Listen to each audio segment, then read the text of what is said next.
Step out of the car now, or I'll make you." The voice wasn't calm, it wasn't official. It was coded in contempt, the kind that didn't come from any probable cause but from prejudice dressed in uniform. Sierra Vaughn looked up from her phone, blinking against the sharp Arizona sun. Her car was parked neatly beneath a blooming jacaranda tree in a quiet suburban street in Glendale. Engine off, seatbelt still on. She'd been texting her husband about dinner. Nothing urgent, just debating between Thai or tacos. But none of that mattered now. A white female officer, mid-40s, aviators pushed high on her nose and a badge that shone like it gave her divine authority, was already at Sierra's window, one hand on her holster, the other pointing at her like an accusation. License and registration. Now, Sierra exhaled slowly, her voice stayed measured. "Is there a reason I'm being stopped, officer?" The woman didn't blink. Her lips curled into a smile that was more smirk than anything human. Suspicious behavior. Got a call about a black female loitering near a park bench and peeking into driveways. Sound familiar? Sierra tilted her head, heartbeat steady. She was in a Mercedes SUV, dressed in a charcoal pantsuit, wearing a badge under the blazer. No one could see it yet. And she hadn't peeked into anything except her calendar. "You pulled me over because I was sitting in my car?" The officer's eyes narrowed. "Are you refusing to cooperate?" Sierra paused, then reached into the glove compartment with the slow, deliberate motion of someone who knew too well what fast hands could cost her. 3 houses away, a sprinkler hissed to life. Somewhere, a wind chime sang. But, at that window, the air grew colder. "What's your name?" Sierra asked. "Officer Kimberly Reese," the woman snapped. "And you better hope I don't find anything in that car, sweetheart." Sierra's lips parted slightly. "Are you planning to search it?" Kimberly leaned in. Her breath smelled like gum and ego. "With that attitude? Oh yeah, and if I have to strip search you right here on Main Street to get to the truth, I will." There it was. Not justice, not safety, just power. Misused, weaponized. Sierra swallowed hard. Not fear, calculation. "Go ahead, do your job, but I'd recommend doing it properly." Something in her tone made Kimberly falter, just for a second. Then she barked into her radio. "Dispatch, I've got a possible code 6 requesting backup. Possible narcotics involved. Suspect appears evasive." Sierra raised an eyebrow. "Code 6? You haven't even asked what I'm doing here." "I don't need to ask. I can smell it on you." Sierra's laugh was low, measured, dangerous. "You can smell what, exactly?" "Weed, coke, whatever you people are into." "You people?" It always came down to 2 words that meant everything and nothing, depending on who said them and why. Sierra turned slowly and unbuckled her seatbelt. "You want me out of the car? Now, step out, hands where I can see them." She stepped out. Calm, controlled. Every move was calculated like a chess game she'd already played 100 times. But Officer Reese didn't see that. All she saw was a black woman who didn't look scared enough. "What's in your trunk?" "Groceries. Leftovers from a church event. A yoga mat." "We'll see about that." Kimberly motioned with her baton. "Pop it, now." Sierra looked her in the eye, and did. Kimberly stepped to the back, unholstered her flashlight, and began digging through bags like a raccoon on a rampage. Sierra stood still, watching. That's when Kimberly found it. A small plastic bag tucked beneath a towel. Well, look at that. Cocaine. Guess dinner plans are off." Sierra didn't blink. "That's not mine. Tell it to the judge, or better yet, the warden." A pause. Then Sierra said, "You just made a very big mistake." The smile vanished from Kimberly's face. "Excuse me? You're being recorded. Body cam, dash cam, plus 2 cameras in this car, and you're on private property." Kimberly scoffed. "You think anyone's going to believe a woman like you?" Sierra's voice dropped to a whisper, but it echoed louder than any shout. "They won't have to believe me, officer. They'll watch it themselves." To be continued. A hush fell over the street. It was the kind of silence that didn't come from peace, but tension. Neighbors peeked through the curtains. A delivery driver froze by his van. Even the dog across the road stopped barking. Officer Kelly Maddox's voice cut through that stillness, sharp and reckless. "Now take off your clothes. Start with the top. Let's see what you're hiding." Sierra Vaughn didn't blink. Her eyes, cool, unwavering, locked onto Maddox's. "If you want to search me, then do it by the book. You seem to have thrown out every page already." Maddox's lip curled. She wasn't used to resistance, especially not from women like Sierra. "Oh, I'll do it all right? You want to go by the book?" Let me read you the part where I parade your woke self down the street in cuffs and everyone claps." She reached for her cuffs again, hand twitching at her belt. Sierra stepped out of the car slowly, deliberately. Her heels clicked once on the asphalt, then silence again. She raised both hands, not in surrender, but in control. "All this?" "Over a text," she said, voice steady. Maddox ignored her. "On your knees." Sierra tilted her head. "Are you sure you want to do that? Out here, in front of your dash cam?" The question hung in the air, unanswered. Maddox's jaw twitched. Then she did what many people with unchecked power do when cornered. She doubled down. She took a step forward and yanked Sierra's wrist. "I said, on your knees." That's when Sierra leaned in, just enough for her voice to be a whisper. "You're making history right now, Officer Maddox, just not the kind your department's going to be proud of." Maddox froze. It wasn't the words. It was the tone. Calm, precise, calculated. Too calm for someone supposedly terrified. Too measured for someone supposedly guilty. Sierra's expression didn't change when Maddox yanked open the driver's side door. She didn't flinch when Maddox barked into her radio. But the moment the officer demanded again, "Pop the trunk," Sierra finally moved with purpose. She pressed a small button under her blazer cuff. A soft beep, then another. Maddox's eyes narrowed. "What the hell was that?" Sierra smiled faintly. "Back up." "What?" At that exact moment, a deep voice crackled through Maddox's radio, one she hadn't touched. "Unit 142, status check. What's your 1020? Maddox blinked. Conducting a field search, possible narcotics. Confirmed, surveillance live, body cam stream linked." Maddox stiffened. Sierra took a step closer. "Still want me to strip? Or do you want to keep pretending this isn't being watched in real time?" "You think you're smart," Maddox snapped, though her voice had lost its edge. "You people always—" That's when it broke. The mask, the arrogance, the assumption. And Sierra saw it, the flash of fear in Maddox's eyes. Not fear of a gun. Not even of exposure. But fear of losing the control she'd wrapped around herself like armor. Sierra reached into her inner jacket pocket, slow, so there'd be no excuse, and pulled out a leather folder. Badge. Gold-plated. Issued by Internal Affairs. The name was engraved cleanly beneath. Captain Sierra Vaughn. Maddox stumbled back like she'd been slapped. Sierra's voice stayed level. "You're not just being watched, Officer Maddox. You're being evaluated. Every word, every step, every breath of this traffic stop is now evidence." The street had never been quieter. "You think you're a lioness out here," Sierra said. "But today, you just cornered someone who wrote the damn manual on predator behavior." Maddox's mouth opened, then closed. "I didn't know." "That I outranked you? That I'm black and have a badge? Or that the department's been watching you since last year for excessive use of force complaints?"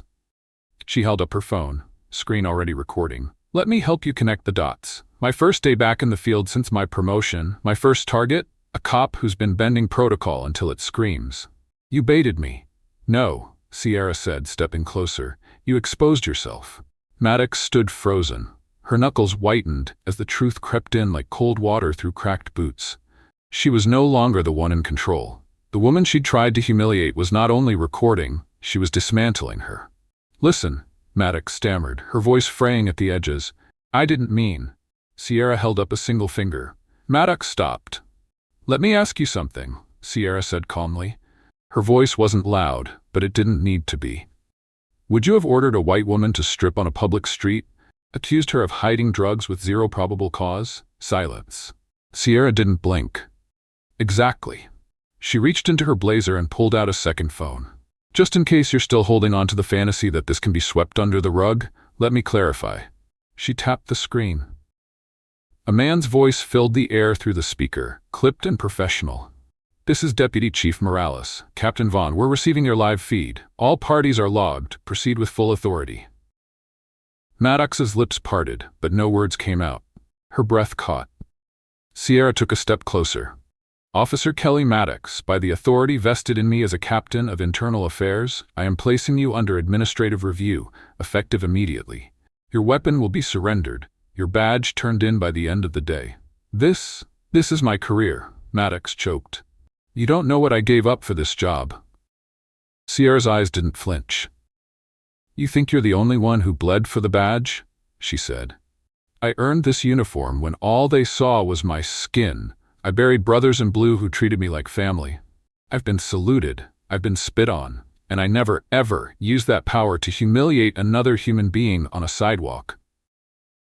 Her voice dropped to a razor's edge. "You're not being punished for being a cop. You're being held accountable for being a coward in uniform." Sierra looked toward the body cam clipped to Maddox's vest. "All of this has been streamed. Copies of the footage are now encrypted and stored in multiple secure servers. Internal Affairs will be arriving shortly.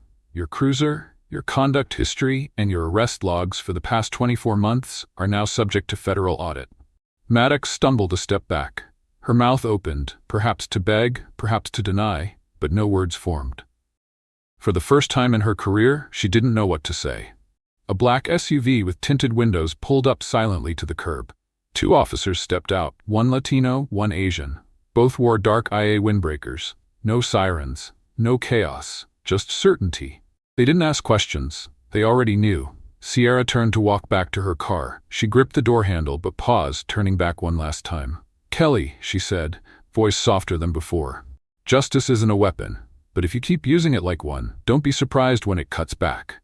She got in and closed the door. The SUV rolled away behind her, fat Maddox in the back seat. No longer the hunter, no longer untouchable. The silence that followed wasn't peaceful. It was heavy. It was a change. One by one, people began stepping out of their homes, neighbors, bystanders. Nobody cheered. Nobody shouted. But they had seen, and they would not forget. The night was thick with Georgia heat when 9-year-old Jasmine Miller first learned what injustice felt like. It wasn't on the news or in a history book. It was right there, in front of her, under the flickering streetlight outside a corner store that sold penny candy and stale soda. Her father, Marcus Miller, stood in handcuffs. His pressed uniform, fresh off his shift from the city sanitation department, was stained with sweat and humiliation. And across from him, a white officer with mirrored shades and a smug grin paced slowly, casually, like this was just another Tuesday. Jasmine stood on the curb, clutching her daddy's lunchbox. Her fingers were sticky from the jelly beans he'd bought her minutes before. She hadn't moved since the cuffs clicked. "Keep your mouth shut and let the officer do his job," her mother whispered, voice trembling. But Jasmine's wide eyes never left her father. Marcus wasn't shouting. He wasn't resisting. He was explaining, calmly, that he'd accidentally bumped a display while reaching for his wallet. He offered to pay for the fallen box of detergent, that he wasn't stealing anything. But the officer wasn't listening. None of them ever did. All Jasmine could remember was how her father's dignity evaporated under the stare of passersby, how the store clerk, a teenager with too much eyeliner and not enough backbone, just watched, and how her mother kept whispering, "Don't cry. If you cry, they'll think we did something wrong." That night etched itself into Jasmine's bones, long after her father was released with no charges. Long after, the department regretted the misunderstanding. Long after the officer's name was forgotten by everyone else. But not by her. Because that was the night Jasmine made herself a promise. They won't look at me like that. Not ever again. And if they look at anyone else that way, I'll make sure they regret it. By the time Jasmine reached middle school, she had stopped raising her hand in class just to prove she was the smartest in the room. She already knew she was. Now she raised it to challenge things. Outdated rules, biased policies, teachers who subtly punished students for being too loud, too defensive, too black. She stopped wearing her hair straight. Let the coils fly wild and free, even when it meant whispers or stares. She joined the debate, joined mock trial, and when someone called her too intense, she smiled like they'd handed her a compliment. Her father taught her how to walk away from fights. Her mother taught her how to survive a world built to keep people like her small. But Jasmine? She taught herself how to fight smart. How to fight like the system wouldn't expect. College came with scholarships and side jobs and a suitcase of hand-me-downs. Jasmine didn't know anyone in her dorm, but within a month everyone knew her. She wasn't the loudest, but she was the one who'd speak when others wouldn't. She majored in criminal justice, minored in psychology. Not because she wanted to be a cop, but because she wanted to understand how the game was played before she tore the board apart. In her junior year, she interned at a precinct. It was supposed to be educational, observational. But within weeks, she saw how the rot festered from the inside. How some officers laughed off racial complaints like locker room banter. How they talked about those neighborhoods like war zones. How protect and serve only seemed to apply to some zip codes.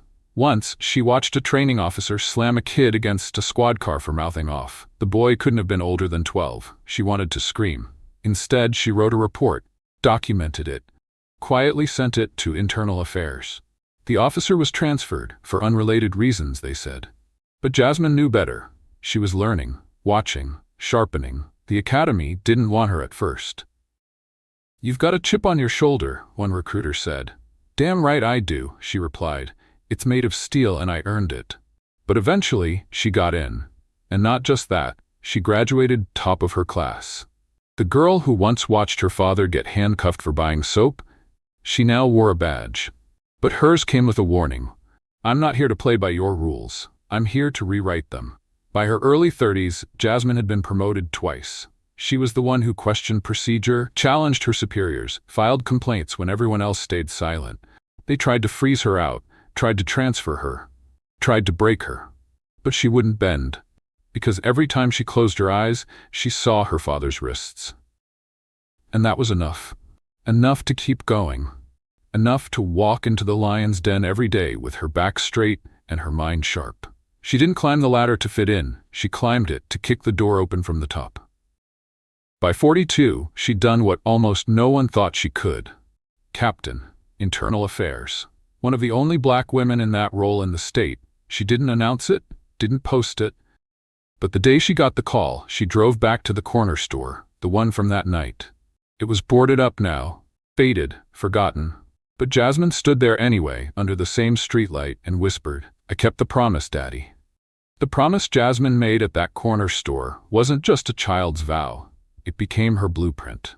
But justice, real justice wasn't a straight road. It came with bloodied knuckles, sleepless nights, and more betrayal than victory. Her first years in Internal Affairs were a lesson in isolation. She walked into meetings where the laughter stopped the second she entered. Colleagues nodded at her in the hallway, but never invited her to lunch. Officers who once slapped backs in the squad room now clenched jaws when she passed. It didn't matter. Jasmine wasn't there to be liked. She was there to be feared by the ones who deserved it. And nothing fed fear like silence and precision.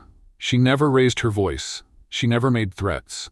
She documented. She traced patterns. She built cases like puzzles, carefully, quietly, completely, until there was nothing left to deny. The first officer she brought down was a sergeant with 18 years on the force, 2 commendations, and a long trail of suppressed complaints from Black and Latino drivers. She found the missing body cam footage. She found the whistleblower who'd been demoted. And when the IA board tried to bury the report, she leaked it to the city attorney's office. The sergeant was fired. Jasmine was moved to a basement office the next week. They thought they'd clipped her wings. All they did was give her room to build a war room. The list started small. Names on post-its, patterns of behavior, call logs, incidents swept under the rug. But over the years, it grew. Jasmine wasn't chasing headlines. She was hunting predators, the ones who wore badges but moved like shadows. She started connecting dots across districts, compiling evidence from civilians, whistleblowers, and quietly disillusioned rookies. Some of the young officers reached out anonymously, scared, ashamed, desperate to do the right thing. They called her the cleaner. She preferred the reckoning. Then came Davenport, the precinct's golden boy. All charm and southern drawl, always first to show up for press conferences, last to file proper reports. He'd racked up 5 citizen complaints in 2 years. Excessive force, racial profiling, intimidation, but none of them stuck. Until Jasmine got the footage. A janitor, an old man with arthritic knees and a quiet smile, found a flash drive under a bench in the locker room, slipped it into Jasmine's office mailbox. No name, just the words, "He's hurting people. Stop him." The footage was sickening. Davenport slammed a teenage boy into a patrol car for mouthing off. The kid screamed for his mother. Davenport laughed. The video cut out mid-cry. Jasmine didn't sleep that night. She got the file authenticated, matched timestamps, built the case, quietly assembled a tribunal with the state ethics board. She never saw the janitor again. But that video became Exhibit A. Davenport was forced to resign. No pension, no second act, just shame and headlines. Jasmine didn't celebrate, she didn't gloat. But when she looked at the teenager's mother in the courtroom, her hands trembling, her eyes full of grief and disbelief, Jasmine nodded. That woman never said thank you. She didn't have to. Still, every victory came with a cost. Jasmine received threats, letters slipped under her door, slashed tires, anonymous voicemails that hissed things like, "Traitor," and "You forgot what side you're on." She remembered everyone. One message came with a bullet casing. She framed it, not as a trophy, as fuel. Then came the opportunity. A citywide task force to address rising misconduct within the department. The mayor wanted someone who wasn't afraid to clean house. Jasmine's name topped the shortlist. They didn't offer her a desk, they offered her power. Captain Jasmine Miller, head of internal affairs. It was ceremonial, political, but for Jasmine it was personal. Her first order of business: compile a covert list of officers flagged for excessive force, racial profiling, and suspicious conduct over the past 5 years. She didn't just want the obvious cases, she wanted the ones no one dared touch. She wanted Officer Karen Ray. Ray was a time bomb, short-tempered, arrogant, deeply connected, known for coincidental evidence, for escalating simple stops into arrests, for humiliating suspects and covering it with polished paperwork. 3 formal complaints. 0 discipline. The department protected her, the union defended her, supervisors called her spirited. Jasmine called her next, but bringing Ray down required more than paperwork, it required exposure. That's when Jasmine designed the setup. A staged stop, hidden cameras, layered redundancies, cloud backups, nothing left to chance. And herself, she would be the bait. Some said it was reckless, that she was putting herself at risk. But Jasmine didn't flinch. Because she remembered the night her father stood in handcuffs for nothing. She remembered being told not to cry because they'd think we did something wrong. She remembered what it felt like to be small, silent, unseen. And she'd carried that silence for 30 years. Now, she was done being quiet. For a moment, there was only silence. Not the awkward silence of misunderstanding, not the anticipatory hush of drama, but the kind of silence that drops like a guillotine. Officer Carla Jensen stood frozen. Her hand still hovered near her weapon, trembling slightly. The woman she had just humiliated, screamed at, and ordered to strip, stood upright now, slowly brushing imaginary dust from her dark slacks. No anger, no fear, just authority. "I'd advise you to take 3 steps back," the woman said coolly, "unless you want to add assaulting a federal officer to the charges." "Federal? What?" Carla stammered. Her eyes flicked toward the badge now fully visible on the woman's waist, and the dark navy ID lanyard that read, "Captain Jasmine Wallace, Internal Affairs Division, Federal Task Force Badge Number 4-19, DOJ Oversight Unit." "You planted evidence," Jasmine said, voice still even. "You issued an unlawful threat of force, conducted a racially motivated stop, and abused your authority in broad daylight." She stepped forward. "And you did it all, to the wrong woman." Jensen's lips parted, searching for a response. None came. Behind her, a small crowd had gathered. Neighbors, teenagers, a mailman mid-route. Phones were out, cameras were rolling. But the bomb had only just been dropped. 2 hours later. The footage was uploaded to the cloud by Jasmine's team and released to her handler at the Department of Justice with a single note. Target confirmed. Phase 2 authorized. Phase 2 wasn't about just removing Jensen. It was about triggering the internal purge the city had avoided for years. Within 24 hours, the footage aired on 4 local news stations. Within 48 hours, it reached 1.2 million views on YouTube. Within 72 hours, it was the headline on CNN's evening broadcast. Undercover captain exposes racist cop during illegal strip search in broad daylight. The reckoning begins. Carla Jensen was placed on administrative leave the next morning, but not quietly. When she arrived at the precinct, 2 men from Internal Affairs were already waiting. "You can't be serious," she hissed. "We are. Turn in your badge and weapon." "This was a setup," she shouted. "That woman, she baited me." "That woman," said the taller agent coldly, "is Captain Jasmine Wallace. She holds more authority than your entire chain of command combined, and she didn't have to bait you. You walked right into it." Meanwhile, at the DOJ field office downtown, Jasmine sat in front of a panel of monitors. Each screen showed live footage or data dashboards from various precincts flagged for potential misconduct. Her partner, Special Agent Malik Jordan, handed her a folder. 3 more complaints surfaced this morning, he said. 2 from Jensen's past stops, 1 from a juvenile she booked last year. Camera footage just came back. You were right. I'm not looking to be right, Jasmine replied, eyes locked on the screen. I'm looking to be thorough. Racism in a badge doesn't deserve a warning. It deserves exposure. Think she'll try to fight it? She already has. A press conference like no other. 3 days after the video's release, the mayor of the city, pressured by civic groups, civil rights organizations, and voters, called a public press conference. Standing at a podium lined with microphones, she cleared her throat. Today, we confirm that Officer Carla Jensen has been suspended without pay pending full investigation, and that the Department of Justice has opened a formal inquiry into patterns of abuse within our police department. Reporters shouted questions. Was the stop racially motivated? Why was she allowed to stay on the force after prior complaints?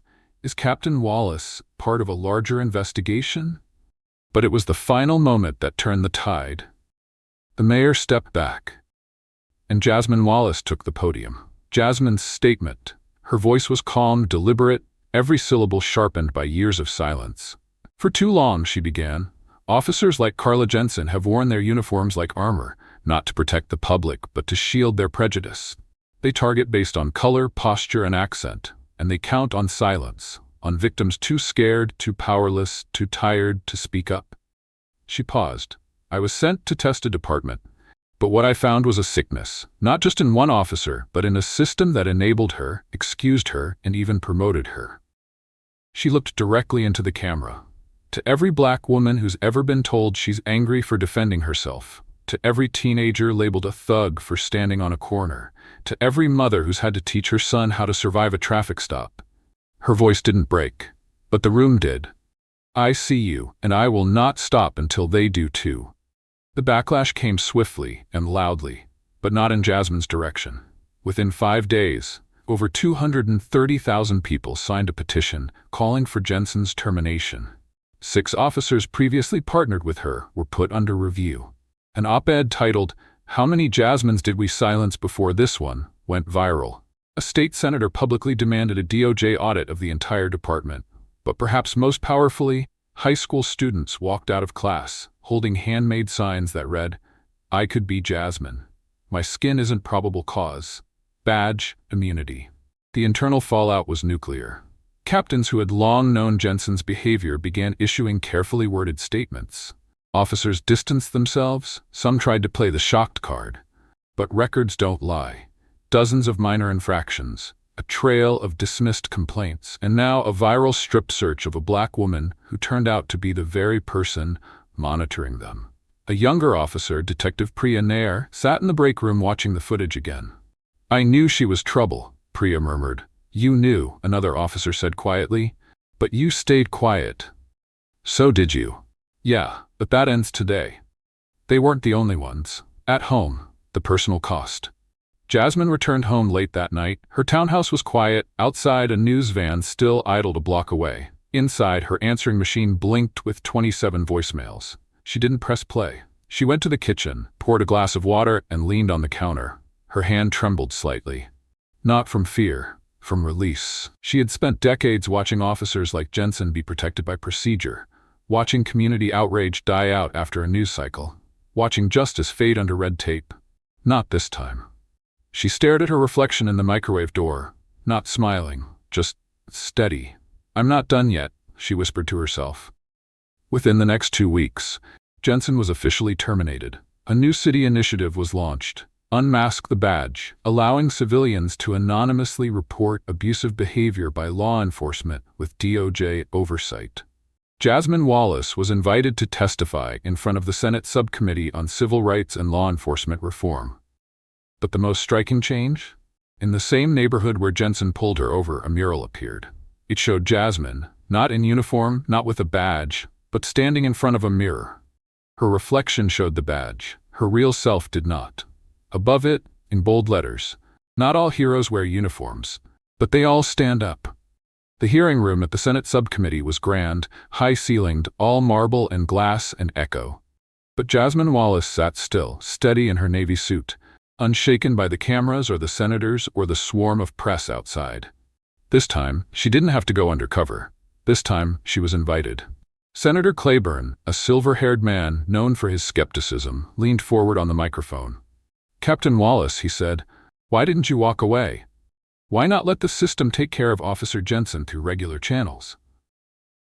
Jasmine's eyes didn't waver. "Because the system wasn't taking care of her," she said.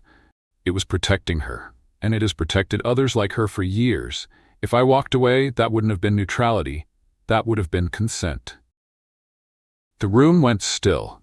She didn't raise her voice. She didn't need to. That night, the clip aired on national news again and again. But Jasmine didn't stay up to watch it. She was walking home through the same neighborhood where it had all begun, the same street where a badge had been used as a weapon. This time, people waved. Someone honked and gave a thumbs up. A teenager in a hoodie ran up and said, "Ma'am, thank you. My sister goes to the same school you were at that day. She saw the video. She said it changed her." Jasmine nodded softly. "It changed me too," she said. "And hopefully, it'll keep changing things." At the precinct, a quiet shift had started. The new hires went through bias training, real training. Officers were encouraged to speak up. Body cam footage was no longer optional to review. And Carla Jensen? Her name became a case study in every department ethics course statewide. But Jasmine wasn't chasing revenge. She was planting seeds. A week later, she visited a high school gymnasium in South Phoenix. Not to give a speech. Not for the cameras. Just to sit on a folding chair beside a circle of black girls and boys who had watched her story unfold on TikTok, YouTube, and Instagram. One girl, maybe 14, whispered, "I didn't think we could win. I thought it was just gonna keep happening." Jasmine smiled gently. "Sometimes it does. But sometimes, we fight back the right way and something cracks open." The girl asked, "Will they ever really listen to us?" Jasmine's answer came not with certainty but conviction. "They will," she said, "because we're not whispering anymore." The final scene wasn't a courtroom. It wasn't a press conference. It was Jasmine, at her kitchen table again, like the very first night. But this time, no surveillance footage, no folders, no strategies. Just a letter. Handwritten, from the mayor. "Captain Wallace, we owe you more than thanks. We owe you a better city. Starting today, we're building it, and I'd be honored if you stayed to help lead it." She folded the note. Outside her window, the sun was rising, gold across the rooftops, quiet, clean. The power of a badge lies not in the authority it grants, but in the integrity of the one who wears it. Jasmine Wallace never wanted to become a symbol.